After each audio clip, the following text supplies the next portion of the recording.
ఈరోజు తెలంగాణ రాష్ట్ర వ్యాప్తంగా భారతీయ జనతా పార్టీ కిసాన్ మోర్చా ఆధ్వర్యంలో కలెక్టరేట్ల ముట్టడి కార్యక్రమాన్ని రాష్ట్ర పార్టీ ఆదేశాల మేరకు ఈరోజు భద్రాద్రి కొత్తగూడెం జిల్లా కలెక్టర్ ఆఫీసుని ముట్టడించడం జరిగింది.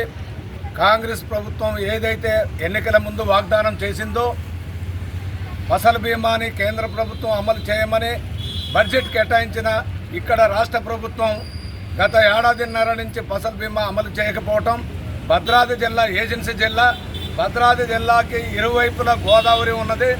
కానీ ఇక్కడ ఒక్కొక్క రైతు 3 దఫాలుగా నష్టపోయినా కూడా ఇవాళ రాష్ట్ర ప్రభుత్వం నుంచి ఏమాంటి నష్టపరిహారం అందక, పైగా కేంద్ర ప్రభుత్వం అమలు చేసిన ఫసల్ బీమాని అమలు చేయకుండా రైతు భరోసా రైతులకు ఎగ్గొట్టి, రైతు బీమా ఎగ్గొట్టి, రైతులకు 2 లక్షల రూపాయలు రుణమాఫీ ఇస్తానని రైతు రుణమాఫీ చేయకుండా కల్లబొల్లి మాటలు చెప్పి ఇవాళ రైతులని నట్టేట ముంచిన కాంగ్రెస్ ప్రభుత్వాన్ని భారతీయ జనతా పార్టీ రాష్ట్ర కిసాన్ మోర్చా ఒకటే హెచ్చరించుతుంది.